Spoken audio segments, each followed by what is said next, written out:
It's Tuesday night. You know what that means. It's Inside the Game right here on One Soccer and the One Soccer platform. Another week of top guests and, of course, top soccer interviews across North America. I am Gareth Wheeler. Pleasure to have you along again. This is episode 10. We want to thank you. We've reached double digits for this show, and the responses continue to get better. And the guests continue to get better and better as well. And we're thrilled for tonight's guest, him taking some time to join us. We also want to thank you for your participation in all of our broadcasts as well. To those of you who have subscribed to One Soccer on YouTube and those who continue to spread the word while staying at home and staying safe. Nicer weather is actually finally arrived here in Toronto and across the country. It seems like we're inching towards progress and a new normal, whatever that may be. We remain optimistic and positive, and we hope that you're doing the same right now as well. This is another week of big guests on the program, like I mentioned. Later on this week, Thursday night, arguably the top American player of all time, Landon Donovan's going to join us on Thursday night. So looking forward to that as well. Should be an outstanding program. And tonight, a very special guest and a true leader in Canadian soccer within and, of course, beyond our borders. Before we get going, like always, if you have a question for tonight's guest, use the YouTube chat. It's right there. I'm sure you have plenty of questions as they've been coming in all day. So tonight, one of the, like I said, true leaders and influencers in the game of football who just happens to be Canadian. Our country, with all the talent, passion, and understanding of developed special athletes and administrators known and respected worldwide. And tonight's guest is the latest of that growing number. From Gretzky to Nash, from Pound to Pelly, these individuals have left an indelible mark on the sporting landscape. And in the global game of football, no sport is bigger. It's much more of a climb to reach the pinnacle right at the top of the FIFA ranks, the soccer world, and all that it encompasses. We are fortunate to have one of the football's finest coming from right in our own backyard. From East Vancouver, he's taken the soccer world by storm. Over the past 15 years, he's gone from president of the British Columbia Soccer Association to president of the Canadian Soccer Association to now president of CONCACAF and FIFA Vice President. Quite the resume, quite the business card if he carries one. Within our own borders, he was involved in the 2007 Under-20 World Cup and, of course, the 2015 Women's World Cup right here north of the border, both proudly hosted in a hospitable and a successful Canadian way, bringing the world together and providing what was an impressive stage for both tournaments to be played with record-setting numbers coming through the turnstiles as well. In his new role, he's been a progressive voice for change, growth, and common sense initiatives that are oftentimes easier said than done. Structural reform has come under his leadership within our region and beyond, and recent successes include it expanded in brand new CONCACAF Nations League, a tri-country bid to bring the FIFA World Cup to our region in 2026, an expanded World Cup and revamped qualifying format, bringing more opportunity to more footballing nations. Even with his impressive resume, nothing can really prepare him or anyone else for these unprecedented times we're experiencing and what it means for the present and the future of the sport as we know it. No matter what happens in the coming weeks or months, there will be challenges ahead, but with leaders like him, there's confidence that the game is in good hands at a time of crisis, and maybe that can turn into some positive change in the footballing world. He's a positive force. And as Canadians, we're lucky to have him to call our own. And we're even more fortunate to have him here tonight. I want to welcome FIFA Vice President and CONCACAF President Victor Montagliani inside the game. Victor, good to see you. It's been a while. Are you staying safe?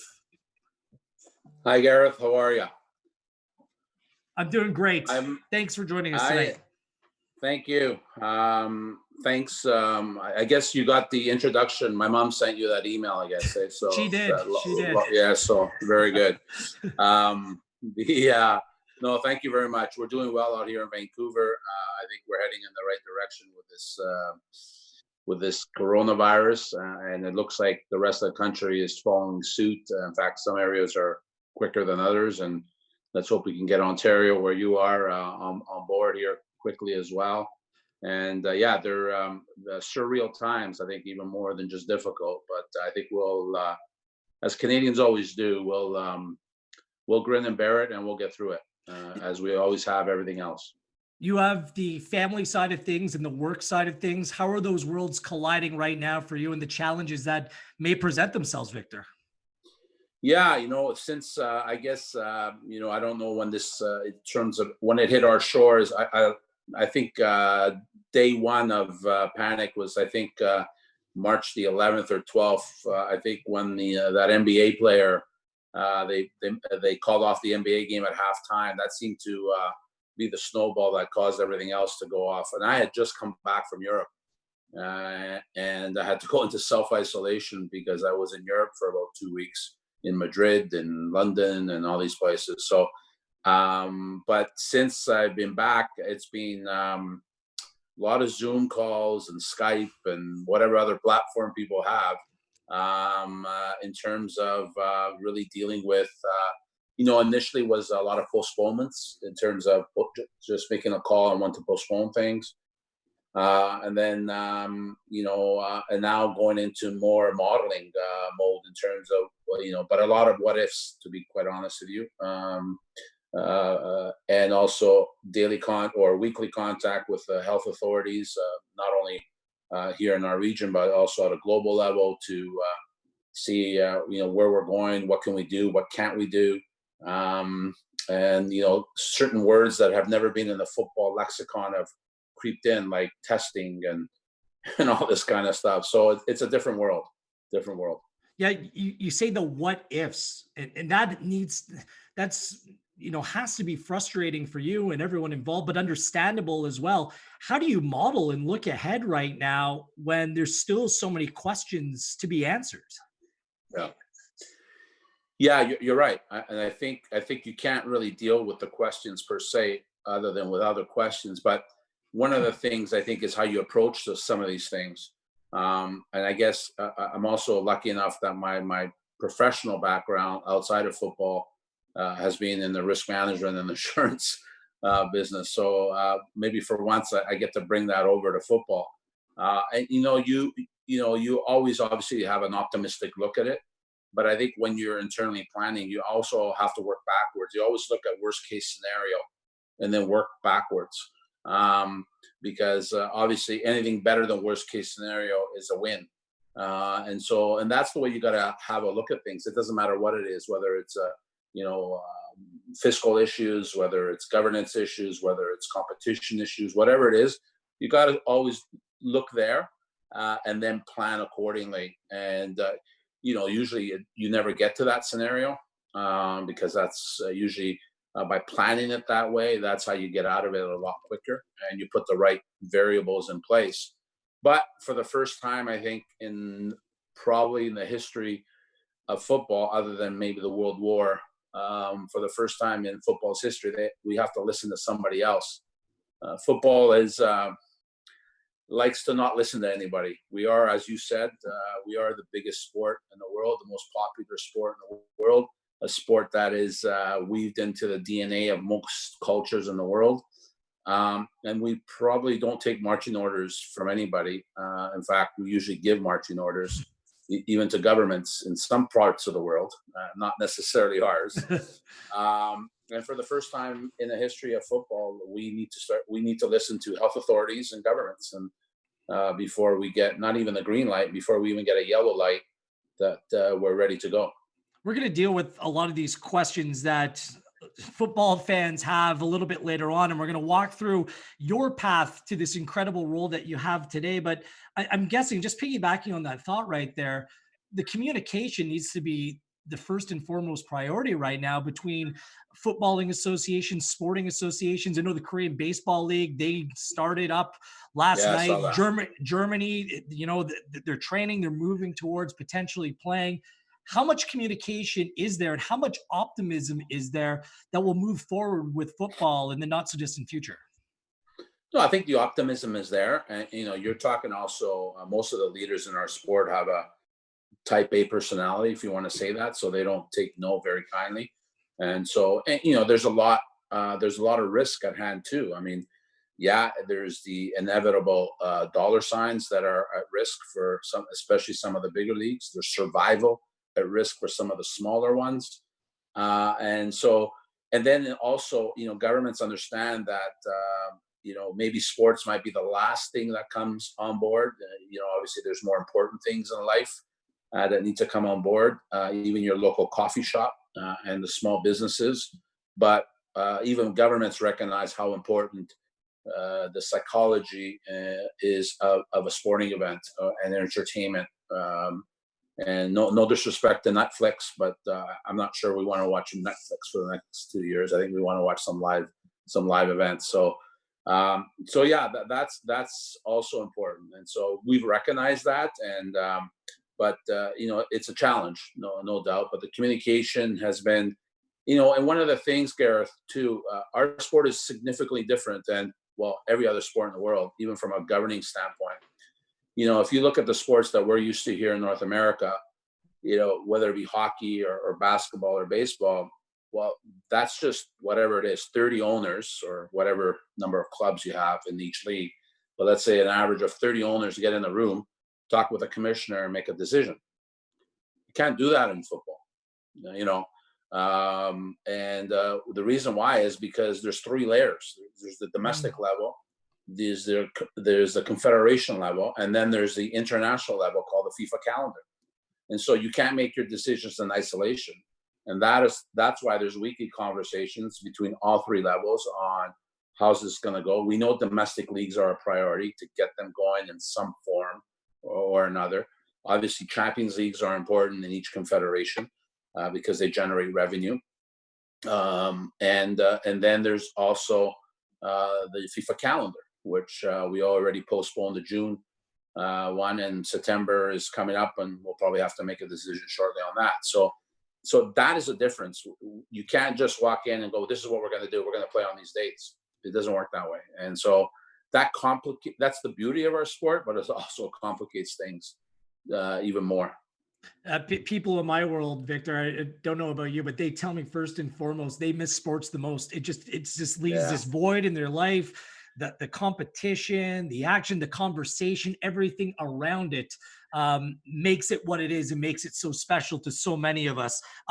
You obviously grew up as a sports fan, a boy from East Vancouver as FIFA Vice President. I mean, that's dream world stuff, Victor. You have a position, a role that kids around the world probably dream of some days, being that top flight professional footballer, then probably governing the sport. How did this all happen? I take it that you grew up in a footballing household, maybe even a house divided in terms of your club allegiances. Yeah, I mean, our football has always been really since I was born. It was the number one thing around the dinner table and everywhere, and it was the same even in the community. You walked outside and you're playing on the street or in the alleyway. You're trying to you're taking penalty shots against the neighbor's garage, and he's got to he probably, I think, in a 10-year period had to replace 3 garage doors. And it was also the community, right? The community was a little different then too. It was very ethnic. And so, I grew up in a club called Grandview Legion. And, a lot of every ethnicity was representing on this youth club. And then I went on to Columbus at the senior level, and which was, mainly an Italian Canadian club, but, a club that has quite an honored story in our Canadian history. And I was proud to play for it and captain it and all that. And so, the game has always been in my DNA and my family's DNA, whether it be even back in Italy with uncles and cousins that have played at a professional level. Even I think one of my dad's uncles was an owner of the local club, although I think he was suspended for a long time for hitting a referee. There you go. There's a scoop of the night. We all have those family members, Victor. We all have them. It's passion. Talk about passion. And so it was, it got to the point where my brother's middle name is named after my dad's favorite player in Inter Milan. And so, when you have a brother that's named after the best player in the 70s in Italy, named Mazzola, you probably can't run away from football. And so it's really been that journey. And to be honest with you, it's not something, and I think you get the answer from most people that you talk to, the same. It's not something I ever thought about. I just always enjoyed the game as a player. Obviously, you had dreams and as a player, and I played on some great teams, and obviously, I had some great experiences, whether here or overseas, or and then obviously even as when you were called, and that even that I had no intention of being on on the administration or executive side, because I was busy with my own businesses at that time. But somebody asked me to do that, and I really didn't know what I was getting into. And next thing you know, I'm the president of the regional body, and then that's it. And then the rest is, like anything. I think most people that have a passion for almost anything, but in our sport, if you're going to do something, you do it well, or try to do it well. And I've always tried to do that. And I always have never had, which at times has hurt me, I think, but I've never had a political agenda or bone. I've always, of course, we all make mistakes, and I'm sure I've made mistakes, but I've always put the game first. And I even have times that told people in whatever role that, notwithstanding whatever issue it is, don't ever stand between me and the game, because the game will always have to win over club or country. And I think as an executive, you owe it to the game of football more than you owe it to your club or to your country, quite frankly. And sometimes you have to make tough decisions that are good for the good of the game, but not necessarily the good for a sector of the game.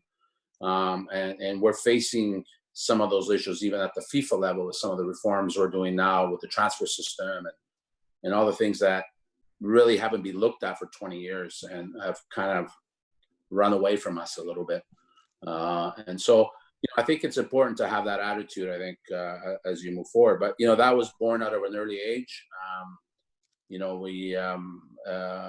To this day, in fact, one of my mates was texting me about games at a local park here in Vancouver called Clinton Park.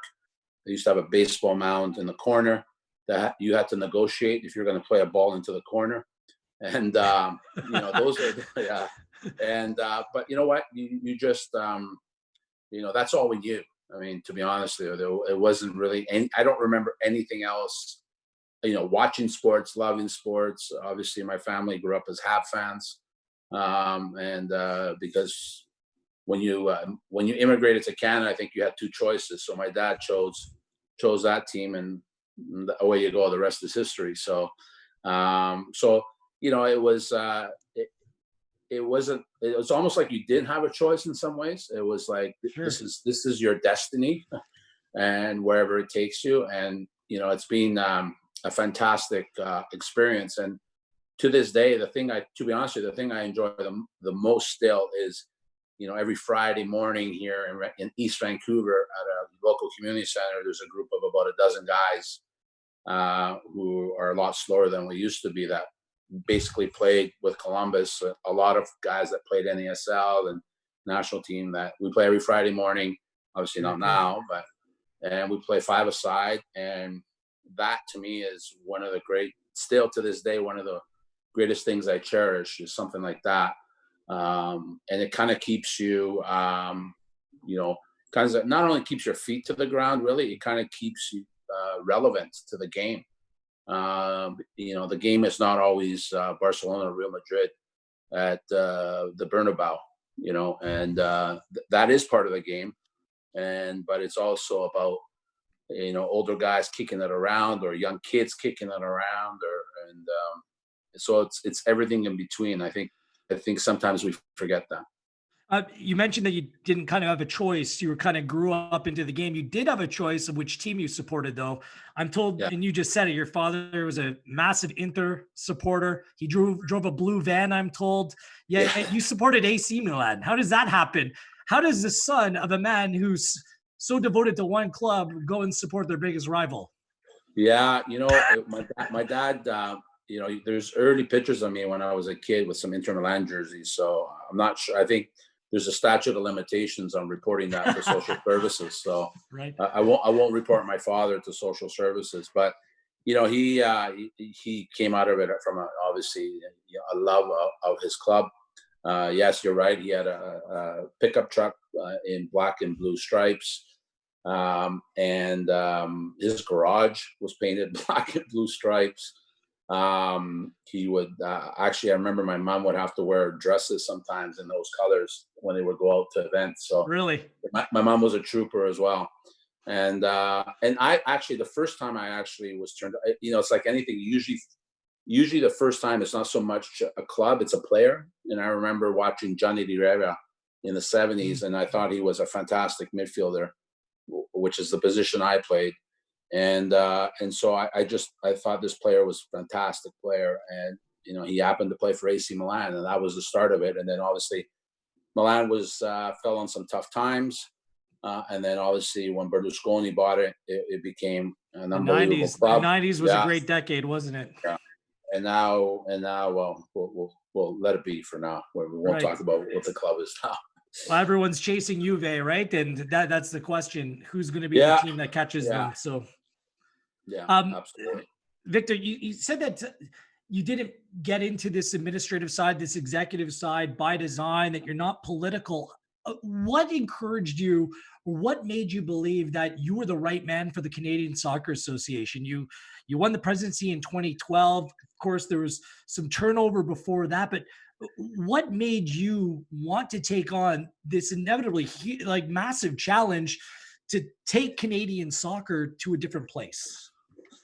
Yeah, I first got into the CSA in the mid 2000s, 05 or 06, I think it was. And as I went from BC Soccer to be the vice president under Andy Sharp, fantastic man. And unbelievable respect for him. Good football man too. And then what happened was we got into some turmoil after the 2007 World Cup.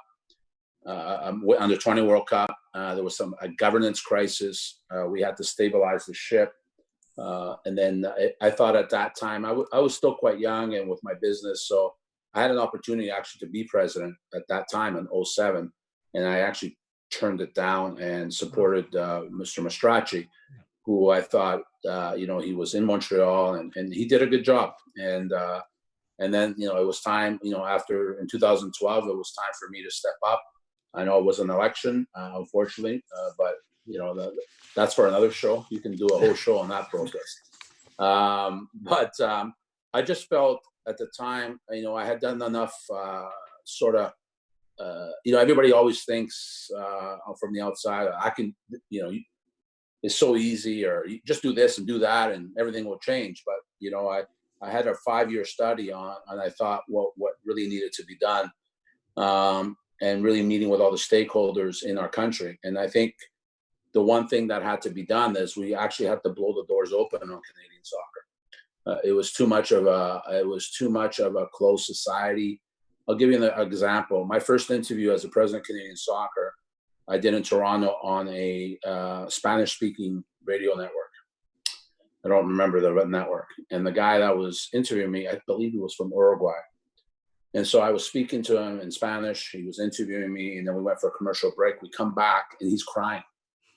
And I was like, what do I do here? And he's like, I said, everything okay? He says, yes. He goes, I never thought that a president of Canadian soccer would be speaking my language in the country that I love. That actually, that really resonated with me about how we hadn't been able to blow the doors open on our Canadian soccer landscape. And also from a corporate standpoint, I grew up in the corporate community, obviously with my businesses. And, I felt that our decision-making process was not quick enough. It wasn't on point. There was too many voices outside the boardroom that were being heard. But, we went through a governance review, and thanks to the champion like Don Story, who was the chair of our governance committee. He kind of led the charge, and I fully supported him on that. And, we were able to change the culture around Canadian soccer. And one of the biggest things we did was, in my opinion, when you're going to do something, you either dream big or go home. And so the first thing we said was we're going to do three things. And one is the Women's World Cup. Yep. The second is a bid for the Men's World Cup. And at the time I actually said it, we were thinking of bidding on our own because it was a 32-team tournament. And the third was create your own domestic league. And I remember when I said that. The Women's World Cup, we already had it in the bag, so it was fine. But on the other two, there was a lot of naysayers, even around the board table. I'll be frank with you. People were like, "Really?" I think even a certain media outlet in Toronto called me crazy man for thinking we can bid for the World Cup. And so, obviously, one of the things I knew was that the reality is that, and the only other guy that knew this strategy was Peter Montagliani, the current general secretary, who really was my,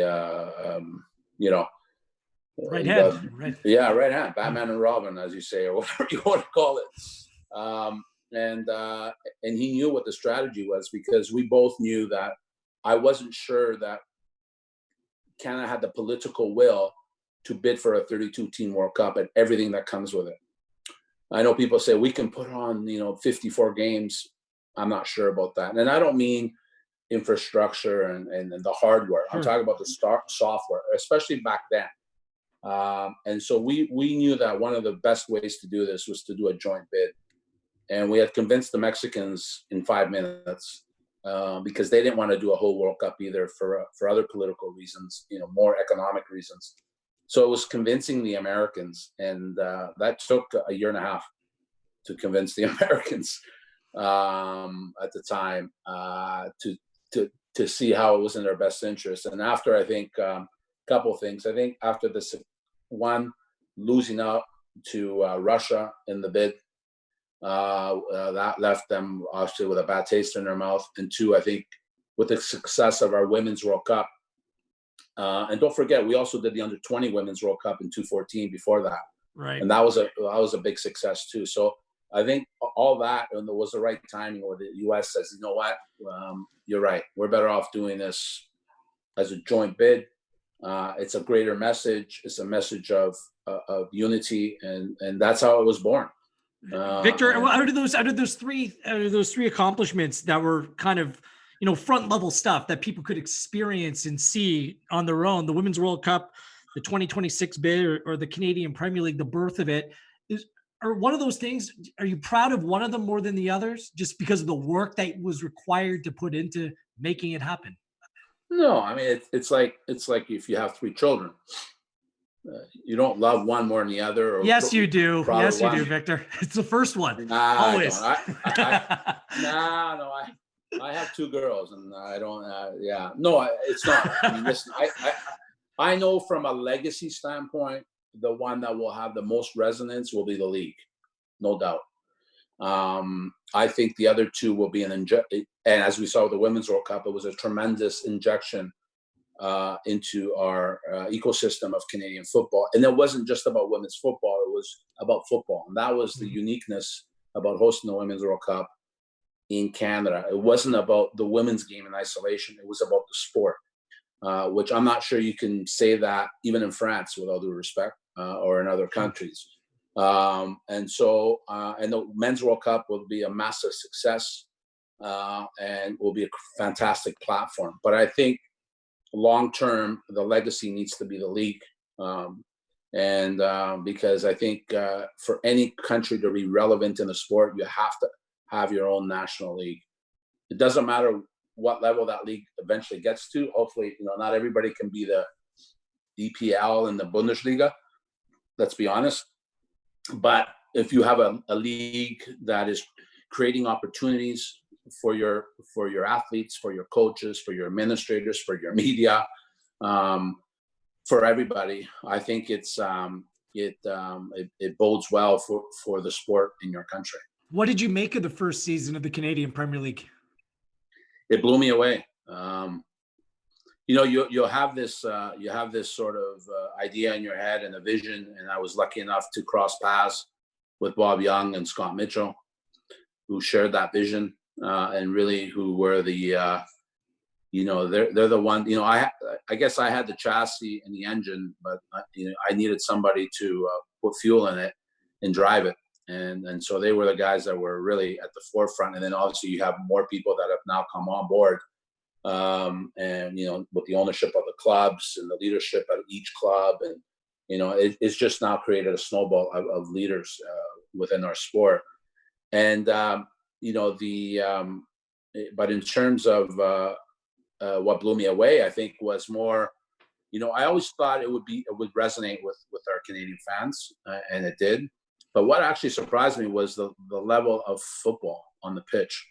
And in some ways, I'm almost embarrassed to say that, because I'm the one.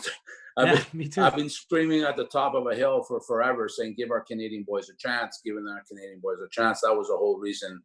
I locked horns with the MLS on the whole Canadian content rule. Believe in us, and then when they finally get a chance and they actually surprise you even more than you thought, I was like, wow.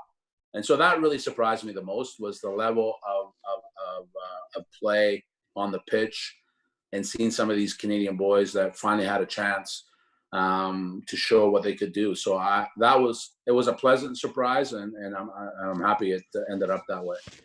From your administration, since you left in 2016, I mean, don't you feel like Canadian soccer is just built off that momentum? Oftentimes we're our hardest critics, aren't we?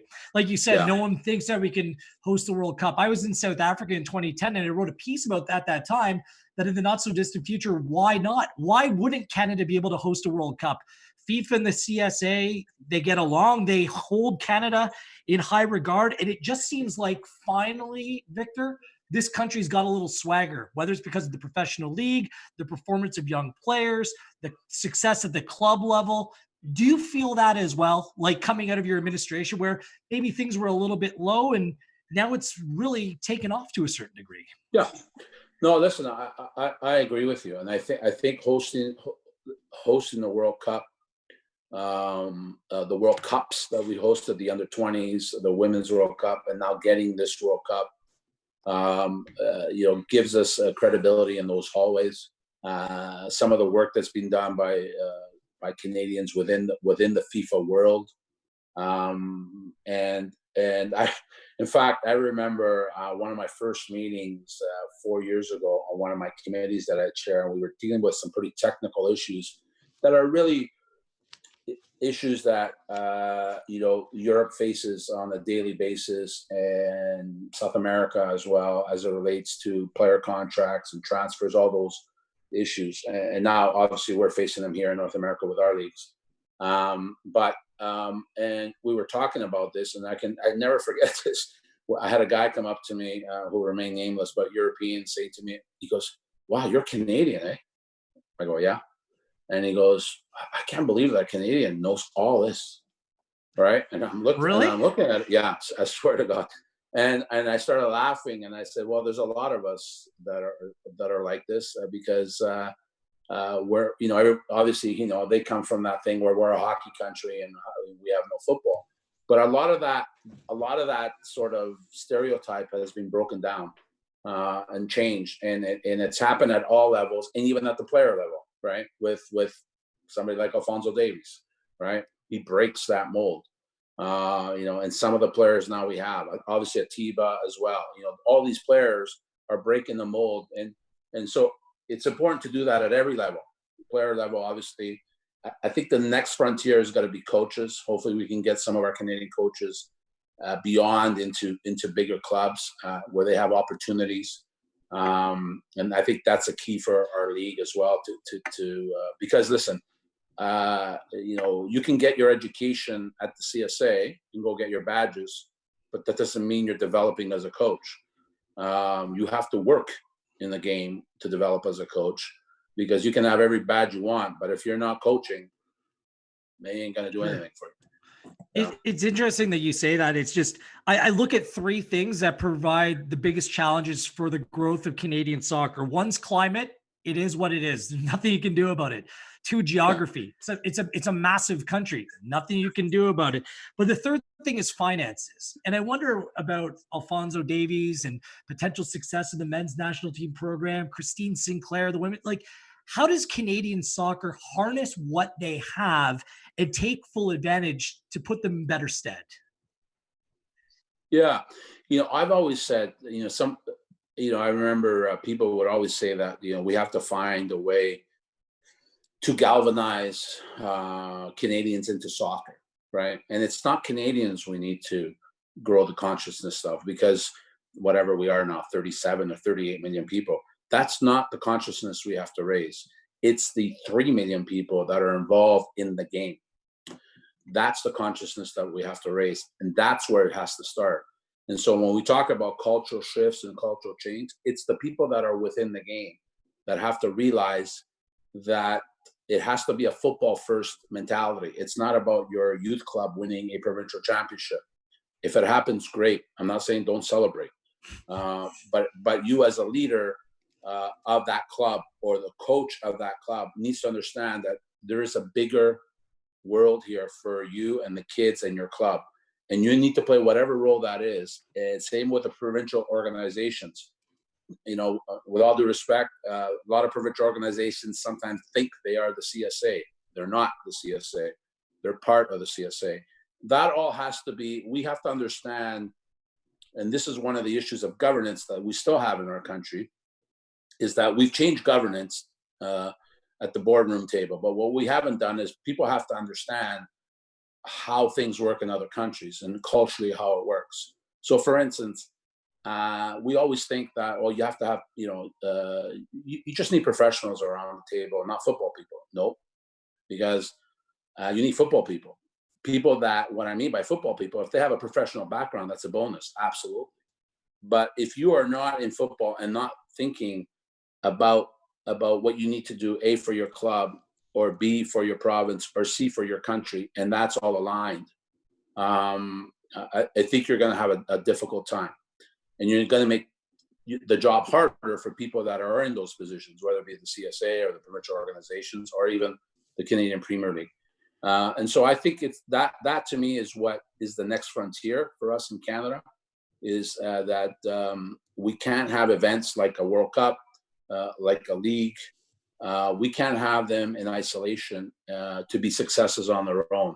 They need to tie in the lexicon of all of us in football in this country, so that people are on the same page. And you see that a lot in other countries. And listen, I've had the pleasure of visiting and being with 180 some odd countries of 211. So I think I have a pretty good understanding of how things work in most countries. And the answer is not in those countries. The answer is in our country. Too many times people say, well, we should just do what the Belgians do, because or what Iceland does. That's the next flavor of the month, sure. Right? Because of them beating, well, let's do what these guys do, or let's do what England does, or no. It's one thing to study them, it's one thing to collect data, but the answers are not outside our borders. The answers are inside our borders. It must be a Canadian solution for Canadians. So now the challenge continues for Canadian soccer, but progress is certainly being made. But your portfolio grew exponentially, taking on the role of CONCACAF President in 2016. I mean, it's unlike other regions in the world, Victor. A lot of small nations, different types of challenges. There's a history of some unsavory dealings behind the scenes. When you took that job, like, you had to be fully aware of what you were getting yourself involved in. And all of a sudden, 4 years later, there's been all kinds of change. How did this come about, and how did you proceed and invoke so much change so quickly? Yeah, if you want to talk about, we started the show about crisis management with the pandemic. I think in some ways what I walked into in 2016, actually 2015 technically, because sure. we had to have a committee run CONCACAF for a year, and I was chairing that committee, and then I became president a year later. I mean, it was a disaster. unequivocal disaster in terms of fiscally, we were bankrupt. We were emotionally bankrupt. A lot of people were hurt because of what had happened, because a lot of people were friends with these people, and these people betrayed you, betrayed their friendships. And thirdly, we were morally bankrupt. And so those are not easy things to, the fiscal part is the easiest part, to be quite honest with you. It's the other part that needs to change. And so, and my philosophy right out of the gate was there's only one thing I know, which is family. And I was brought up that way. I was brought up in a community that was family. So if it wasn't my parents looking out for me, it was the old lady across the street that would tell my parents what the hell I was doing. So as they say, it takes a village to raise a child, right? So most of us that grew up in East Vancouver are products of this village. And so I basically took that. It's no secret sauce. I took that and we created a one CONCACAF philosophy, which means that no longer can we think as 31 Caribbean nations or 7 Central Americans or from 3 in the North. And that's what was happening in CONCACAF. And so I said, we need to create a one CONCACAF philosophy and put football first. So every decision we make needs to be a football first philosophy. And then we slowly, and it was a daily thing. And listen, it wasn't buy-in from day one. Obviously there was a buy-in because I won the election, but it still took a while. And now if anybody ever experiences one of our congresses or comes to one of my president's meeting, it's palpable, the actual feeling in the room of family. We've had meetings where presidents emotionally come out and say what they need to say, and that would never happen. So I think, and then I had the fortuitous opportunity because for one reason or another we cleaned house, obviously, from a staff perspective, but I was able to hire a lot of good people over the first 18 months of my presidency, starting with my General Secretary, Philippe Mojo. I hired him away from the NBA.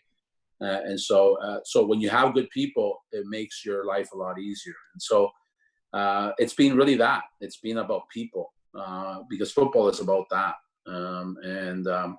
It's not about, yes, we all love our stadiums. We all love but it's about the people, whether it's the people that are wearing the jersey on the pitch or the people that are cheering for them. And so we went to that philosophy, and I think that's what's helped us in 4 years come out of this slumber. And obviously, a lot of the big awakening for us was our Nations League and really rolling that out. That created really showing them what it means to be a football first confederation, because I would say the majority of our countries would play single digit games in a 4-year period. Okay. The only 2 countries will play 40 games, which is the max you can play in a 4-year period. And that was Mexico and the US. Yep. A handful of Central Americans will play somewhere in the 20s. Costa Rica. Yep. Yeah. And that's about it, to be honest with you, because even the other ones were struggling to get there. And then even Canada, big time struggle, getting friendlies. And so it was tough. And then the Caribbean nations, some countries will play 2 games in 4 years, literally. Yeah. They benefited so greatly from the Nations League, which has just started. That's universal. I think that most people are aligned that this is a progressive move. The CONCACAF Champions League expanding and being changed in a way. The pursuit of national leagues in the Caribbean countries all coming together, maybe having a Super League there, revamping of World Cup qualification, Gold Cups. I mean, is there one of those initiatives that you're most proud of, and one thing that you believe is still very much a work in progress? Well, I think the thing we have to be most proud of is the Nations League. That's so obvious. It has been a watershed moment for our confederation. I'll give you a little story of when we did the draw for the Nations League in Miami, and we had this big board. It was really well done. It was like, it looked like an event that equivalent to the Oscars. You know, it was so well produced, and so you see these countries that draw, and it was up on the board, and I never forget the General Secretary of Bermuda, who's been around for a long time. I turn around, people are going, congratulations, well done, this is going to be great. I turn around, he is absolutely bawling. And he says, I never thought I would see my country on the board like that in a draw with US, Mexico, Canada, and Costa Rica. And to have my country up on the board, and this is a draw, like they haven't even played yet, up on the board. Did you check in with them after Bermuda beat Panama to check in to see how he was after that? That's the irony of all ironies. This guy, I was just going to tell you. Now you fast forward, and his team walks into Panama and beats them 2-1, right? And so there you go, right? That's the ultimate story. And you know, and I was in Montserrat, which is the smallest country in the world. I think I have my facts straight. 5,000 people. And I went to watch their First Nations League game against Belize, who are not a bad side, right? I mean, they're not a powerhouse, but they're okay. You would think they should be taking care of Montserrat pretty easily.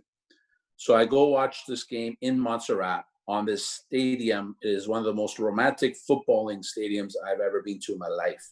It's on a bluff, one of the nicest pitches I've ever seen, overlooking the Caribbean Sea, with a stand of about, I would say about 2,000, maybe not even, maybe 1,500.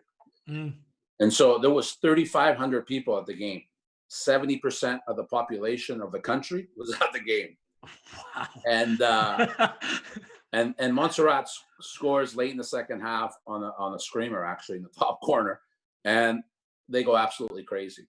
Absolutely crazy. And to experience that, to see, I literally saw 70% of the country going crazy. It was unbelievable. So I'd have to say the Nations League is probably far ahead of really pushing the envelope in terms of changing our confederation and changing the mentality and showing people that it can be done. Yeah, the Caribbean, especially the Caribbean nations, their football stories being rewritten, as is Canada's, quite frankly. That win over the United States galvanized the country and has given a whole lot of belief going forward.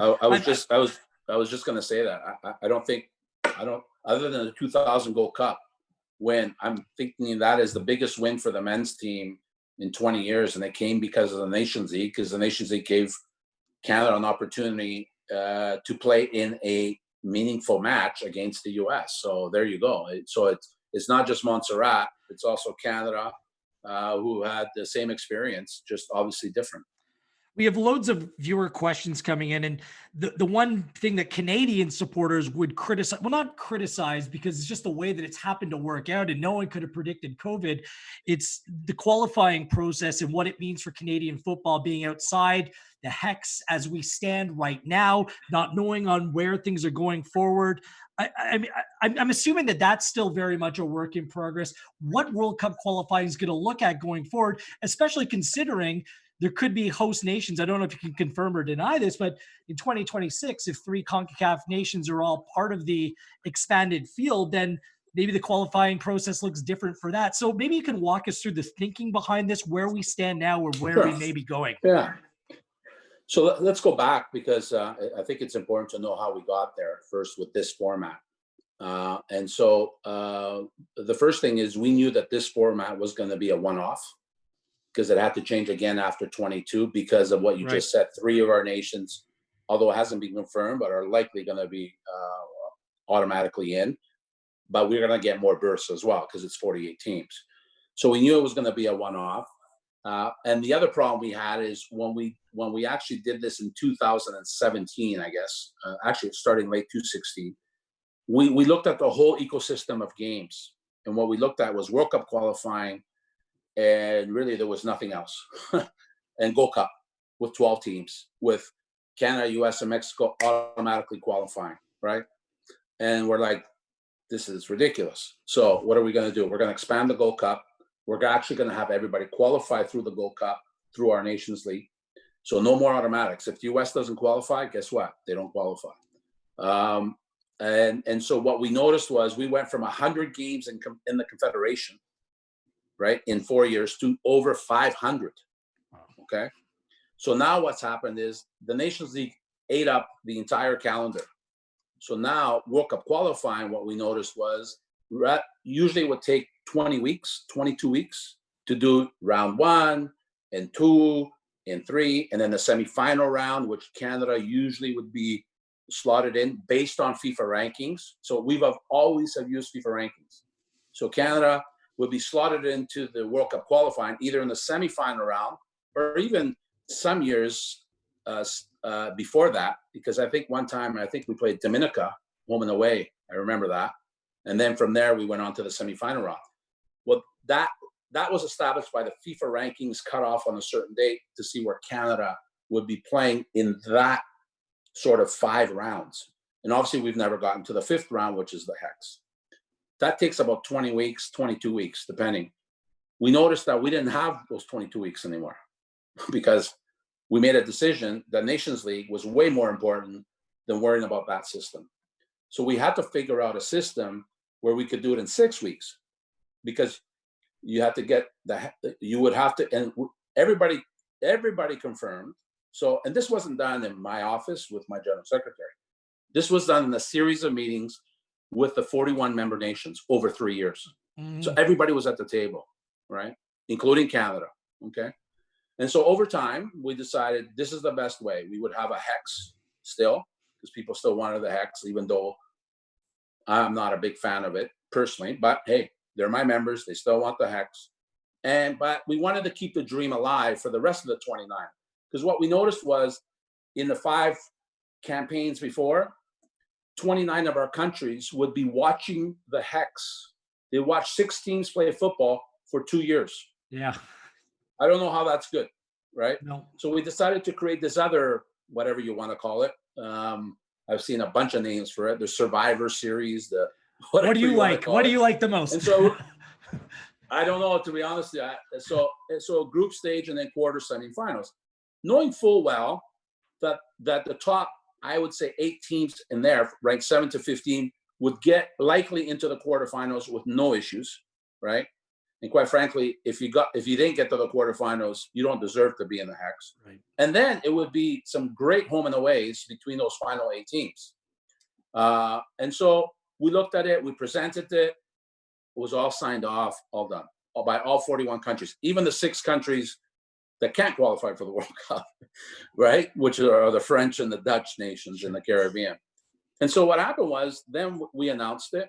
What we decided to do is use the last FIFA ranking possible, which would have been this June, just to give countries enough time. And so countries had 2+ years to get their results: friendlies, Gold Cup qualifying, Nations League. We could not use. A lot of people say, "Why don't you use the Nations League and go from Nations League to World Cup qualifying?" Because we're not allowed to, because the TV rights of the World Cup qualifiers are sold by each country to third parties. So the Nations League is owned by CONCACAF, and that's how we pay for teams. We pay for that whole ecosystem. Right. The countries don't pay a dime. Okay. So we could not, I don't want to get into a whole rights, how they work and stuff, but we could not use our products for World Cup qualifying. And so that's how we came to that system, right? So it wasn't based on, helping out anybody. It was, and by the way, the decision was made 2.5 years before. And so the reality is, obviously, you had some teams on the bubble, one of them being Canada, right? But with all due respect, Canada didn't get results when they should have got results, which would have put them 5th probably, or 4th, if they beat Haiti in the Gold Cup, if they beat the US on the return leg of the Nations League. But having said all that, and every country has faced that, having said all that, now we're faced with a situation very similar to the first situation, where we had a calendar issue because we could not put the traditional World Cup qualifying into that. Now we're faced with the same issue, or likely to be faced with the same issue, because June is postponed. September, I don't hold high hopes for. I think it'll be postponed as well. And we're at the table with FIFA and the other confederations to decide on what this new calendar will look like moving forward, because we have absolutely no idea right now. And there's, theories being thrown out. Do you put them into 21? Do you add them on to the existing ones? But I personally think, and I've said it already on the record, that on the balance of probabilities, we're going to have to change our World Cup qualifying format. And the reason for it is, for me, two reasons. One is the calendar, which will not likely have us able to play all those games in sequence. And the other one is for me, is that we will have to use the FIFA ranking at some point to put teams somewhere. But for me, to put teams into the old format of just the hex or no hex, using a FIFA ranking when nobody's played football for, I don't know, 9 months, 10 months, whatever it's going to end up being, to me, that's an integrity issue. Well, yeah, there's obviously the unpredictable nature of this all going forward. So I know people want answers. I mean, that's easier said than done. But based upon things being unpredictable, Victor, perhaps you want something more simple as well, something that's adaptable, that can eventually send teams to the World Cup. So what would that look like in your opinion? What would your preference be for, could the Gold Cup be transferred into a World Cup qualifying tournament? I mean, that would be amazing if it could be done that way. Oh, yeah, sure. I mean, would there be a reformed knockout tournament, or what would be the simplest way to execute this that brings more nations to the party?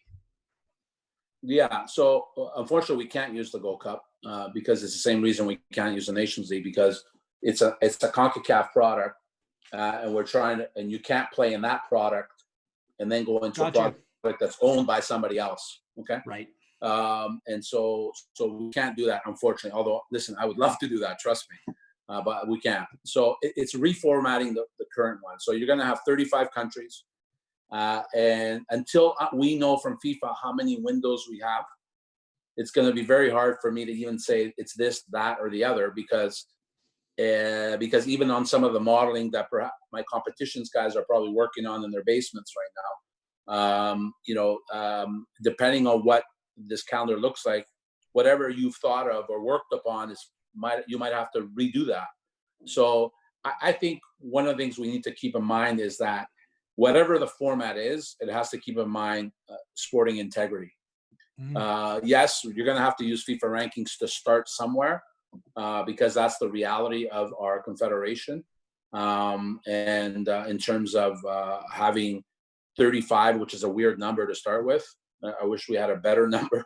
It would make it a little easier for groups. So you're going to have to do some sort of elimination process and then eventually get into some group stage process. But I don't know that yet until we know what the FIFA calendar is going to look like. So it would be safe to say the hex as we know it today or yesterday may not exist in the same way, at least for this qualifying phase, based upon everything that's played out.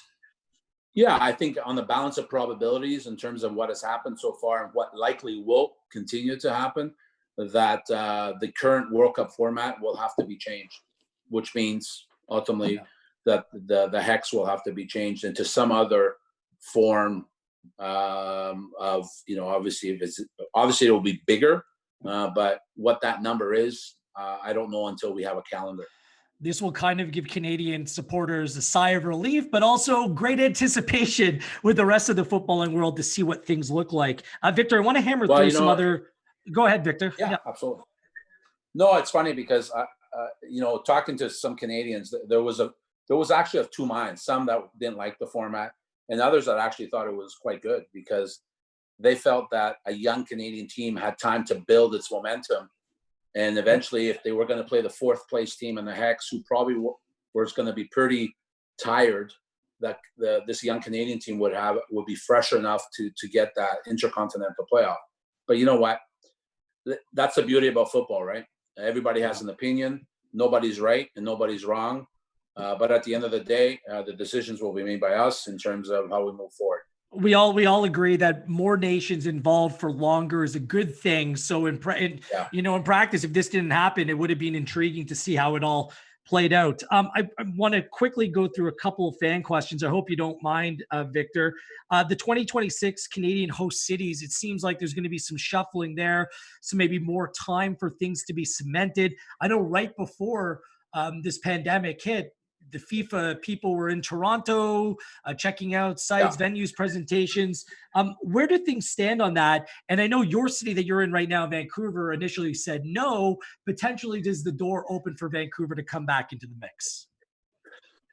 Yeah, so we were lucky enough that FIFA held two events, one in Toronto, one in Mexico, with the host cities. So the one in Toronto was led by the CSA Peter, and Joe Guest had led that, with the cities going through all the, I's and T's and whatever else they do. So that was important, and it got us off to a bit of a head start. The U.S. is a bit more complicated because there's more cities. And that event actually had to be called off because of COVID. And so we're going to have to pick that up at some point. But yeah, every city right now, Canadian, US, or Mexico, is a candidate city. There's no host cities. Those decisions will be made once the process is done. Hopefully it'll be done at some point in 21, sooner than later. And then we will announce who the host cities are. In terms of my specific city, I'm not going to hide my feelings. It was a heartbreaking situation for a kid from East Vancouver, and I know the football community in Vancouver specifically was also heartbroken. And at the end of the day, we're moving forward with what we have. But I think the only, I guess, to give anybody, at the end of the day, though, one thing people have to realize is that these decisions are who the host cities are, or whatever other decision that be made regarding cities is not going to be made by the Canadian Soccer Association. It's not going to be made by U.S. Soccer or Mexican. It is called the FIFA World Cup, and FIFA makes the decisions, and FIFA will ultimately make the decision. So if FIFA decides, for whatever reason, in its wisdom, that they want to go to a city that is currently not on the docket, then FIFA can decide that. Does Vancouver want back in? Do they want back in the mix? I haven't, to be honest with you, I haven't spoken to Vancouver because they got a new mayor. I know the old mayor will have an issue with the province because the province owns the stadium, and they got their hands full right now on other things. But listen, I think now that this government has been, that's the other thing. To be fair to the government of British Columbia, they had just walked in the door, a new government, and they were drinking from a fire hose a little bit, and all of a sudden you throw this thing on there, and so I think, in a sober second thought, they might rethink that decision. But listen, I think now we're going to move forward. I think we got 3 great cities in Canada. But ultimately, are we looking at potentially 10 games in Canada? Is that the number? Oh, we will have 10 games. Yeah, we will have 10 games. Yeah. Well, there's a number of, we've proven coast to coast to coast that we can hold major events, including FIFA sanctioned events, across this country and do a bang up job. 2 more questions for you. The first one, we must be reading from the same hymn book, because I said on a One Soccer hangout a couple of weeks ago that this is a prime opportunity for the rest of the footballing world to get on the North American footballing schedule, like Major League Soccer, which is one of a number of nations that have winters off and play throughout the summer months. And especially with the 2022 World Cup coming up in Qatar, it seems like the shift would be natural, especially considering what we're going through right now. You mentioned similar in a radio interview. I wonder how that was received, Victor, in the footballing world. Do you think, because of what's gone on, that there might be, traditionalists might be able to step away from what they've usually experienced to maybe try something new over the next 18 to 24 months? Yeah, it was a question posed to me by an Italian journalist, actually, because I think Serie A is thinking about it, of going to what they call over there the solar calendar, which is January to December. Right. And I said to him, listen, we have that in the Americas, both North and South. And actually, there's other places in the world that do that. And it's something at this moment in time, I think no idea right now is a crazy idea during this pandemic. But ultimately, it's a decision they're going to have to make. It's not a decision I make or FIFA makes. It's a decision that the national body would have to make in conjunction probably with its confederation. But I think the national body would have ultimate authority on when they want to pay their season. And so, but I think all these kind of ideas are healthy to discuss because why not make football better if we can make it better? Yeah, I'm with you. And finally, this story won't go away. And I'm not sure what corners it's coming from, and I'm not even sure if it's a great idea or not. But I'm wondering what your reaction to a potential MLS Liga MX Super League would be. The story continues to percolate. The top, American teams, Mexican teams, Canadian teams, all battling in what would be a top flight. Then I guess there'd be a Canadian league, an American league below, and a Mexican and a Caribbean league. What's your thoughts on a potential Super League and the potential that could actually happen? Well, first and foremost, this is not a situation. Again, it goes back to the governance of the game. This is not like the AFL and the NFL where the AFL just walks over to another building and says, let's merge, and now you have an NFL. It's not that easy. You're talking about, this is not leagues merging, this is countries. Yeah. So already it's a different dynamic. And so now you have governance of CONCACAF, governance of FIFA. You also have to have how the other confederations look at it, because all of a sudden you do something like that here, I can already see the Europeans raising their eyebrows. But having said that, I think, I think it's more of a story that is, I don't know if it's percolating, to be honest with you, within the offices of the MLS or Liga MX. I think they have other priorities right now. And to be honest with you, we already kind of already have a version of that in our Champions League. We already have intentions. And I'll give you a scoop here. We revamped our Champions League 2 years ago to make it a lot more meaningful, so that we have impactful games. And now we're actually looking to expand our Champions League to have even more games, more teams from the two major leagues, and obviously from Central America and the Caribbean as well. And so I think we're going to have an expanded Champions League. And I think that, to be honest with you, in the short term and medium term, will be the vehicle to get those matchups that people are looking at. In terms of any type of super leagues, because even Central America is talking about creating a super league of under 7 countries, which would be a very interesting sort of discussion, because they already, as you can see, are competitive, as you see with Olympia knocking off the Sounders. And so, a lot of those discussions, I think, are probably more of a post-26 discussion. Let's see what the football world looks like. But I think between now and 26, you're going to see more of an expanded version of our Champions League. Nice. I love that. How many would you like to see? How many teams? Well, it's a number that has to work. So, off the top of my head, I'd have to talk to our competition technicians on that. And also, it's a calendar issue too, right? Ensuring that, working with the leagues to ensure that there's balance in terms of their league schedule and obviously our Champions League schedule. Yeah, I love that idea. And to me, like you mentioned earlier, you're fighting the battle with MLS at the time about Canadian content rules. It still blows me away that Toronto FC can come runners up for the MLS Cup and not make their way into the CONCACAF Champions League because they didn't win the Canadian Championship. I mean, these sorts of battles still need to be fought. Yeah, they do. And those are not CONCACAF decisions, right? Those are because every country has so many places. So those are internal decisions. And to be honest with you, I think even the MLS itself was scratching its head on that because it's more of a USSF thing. But a lot of an expansion would rectify a lot of those issues in terms of spots. So yeah. I promise. I actually promised a viewer I'd ask this question. Gold Cups outside of the United States, are we moving in that direction where we can see host cities in other nations or maybe countries, whether it be in the Caribbean or Central America or even north of the border, host a Gold Cup? So we did that last year in the 2019 version. For the first time ever, we had a venue in Costa Rica and we had a venue in Kingston, Jamaica. So it was the first time we ever went outside of North America. We've used Toronto before in the past, and so we are committed to doing that as well. But I don't think in my lifetime you're going to see the Gold Cup in its entirety move outside of the U.S.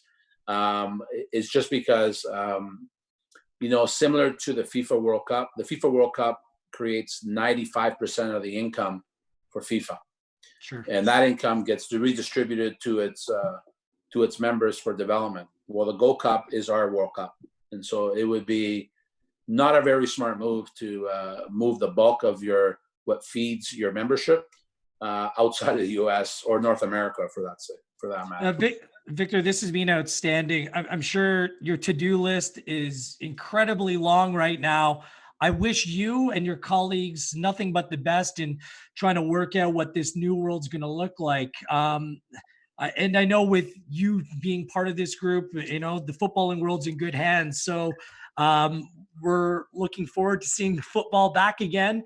And I'm sure you and your colleagues are as well. Thank you very much, Gareth. I wish everybody, yourselves there, and everybody at the league and everybody in Canadian football. And it's always close to my heart, as much as, I have a different job and different responsibilities. But, if you unbutton the shirt and the jacket, the Maple Leaf is still very close to the heart. So thank you very much. We'll have to chat in the future about what it's like to actually go into the FIFA headquarters, because it would only let me in the museum when I was in Zurich last summer. So listen. Well, next time, just send me a note. I'm more than happy to make sure you get a tour. Beautiful. Oh, beautiful. Use my VIP pass. The nudge. Guess who I know? Victor, this is great. Best of luck. And I'm wishing you and your family all the best, staying well and staying healthy during this time as well. You too. Thank you. Take care.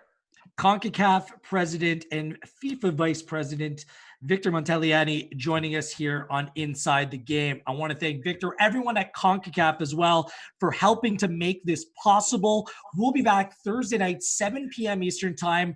U.S. men's national team legend, potentially the best ever, Landon Donovan will join us on the program. Happy hour with a focus on the women's game tomorrow at 5 p.m. Eastern Time, and hangouts on One Soccer, 1 p.m. Eastern Time, Monday through Friday. I want to thank Armin, David, Kurt, everyone here at One Soccer. I am Gareth Wheeler. Stay home and stay safe.